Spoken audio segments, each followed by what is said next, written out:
Chapter 1, Part 1. Josh is Margot's boyfriend, but I guess you could say my whole family is a little in love with him. It's hard to say who most of all.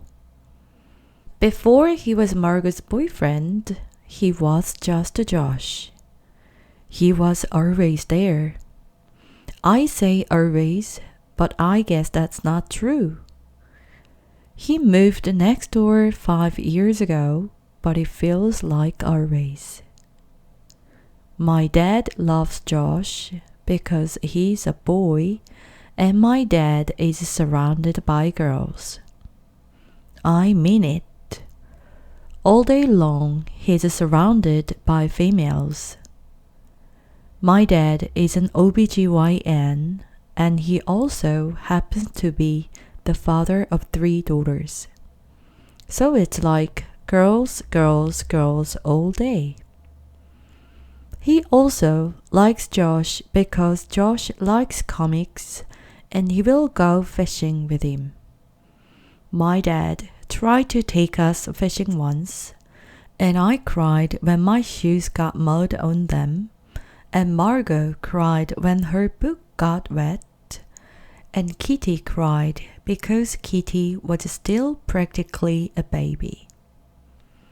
Kitty loves Josh because he will play cards with her and not get bored. Or at least pretend to not get bored. They make deals with each other. If I win this next hand, you have to make me a toasted crunchy peanut butter sandwich, no crust. That's Kitty. Inevitably, there won't be crunch peanut butter, and Josh will say, "Too bad, pick something else." But then Kitty will wear him down, and he will run out and buy some, because that's Josh. If I had to say why Margot loves him, I think maybe I'd say it's because we all do. We are in the living room. Kitty is pasting pictures of dogs to a giant piece of cardboard. There is paper and scraps all around her. Humming to herself, she says, "When Daddy asks me what I want for Christmas, I'm just going to say, pick any one of these breeds and we'll be good." Margot and Josh are on the couch. I'm lying on the floor watching TV. Josh popped a big bowl of popcorn and I devote myself to it, handfuls and handfuls of it. A commercial comes on for perfume. A girl is running around the street of Paris in an orchid-colored halter dress that is thin as tissue paper.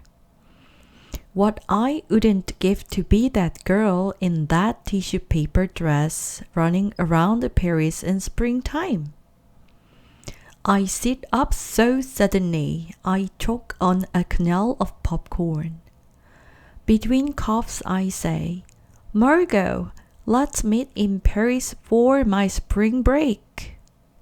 I'm already picturing myself thrilling with a pistachio macaron in one hand and a raspberry one in the other. Margot's eyes light up. "Do you think Daddy will let you?" "Sure, it's Carter. He will have to let me." "But it's true that I've never flown by myself before. And also, I've never even left the country before. Would Margot meet me at the airport, or would I have to find my own way to the hostel?" Josh must see the sudden worry on my face, because he says, "Don't worry, your dad will definitely let you go if I'm with you." I brighten. "Yeah! We can stay at hostels and just eat pastries and cheese for all our meals." "We can go to Jim Morrison's grave," Josh throws in.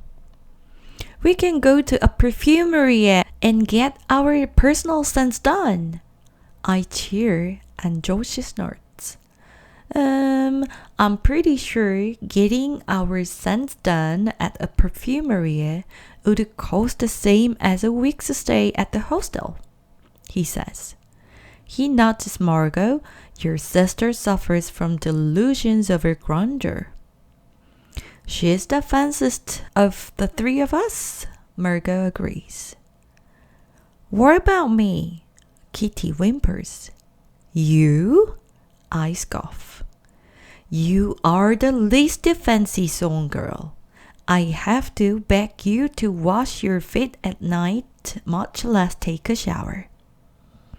Kitty's face gets pinched and red. I wasn't talking about that, you dodo bird. I was talking about Paris. Airily, I wave her off.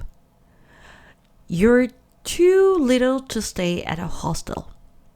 She crawls over to Margot and climbs in her lap, even though she's 9, and 9 is too big to sit in people's laps. Margot, will you let me go, won't you? Maybe it could be a family vacation, Margot says, kissing her cheek. You and Lara Jean and Daddy could all come. I frown. That's not at all the Paris trip I was imagining. Over Kitty's head, Josh mouths to me, We will talk later. And I give him a discreet thumbs up.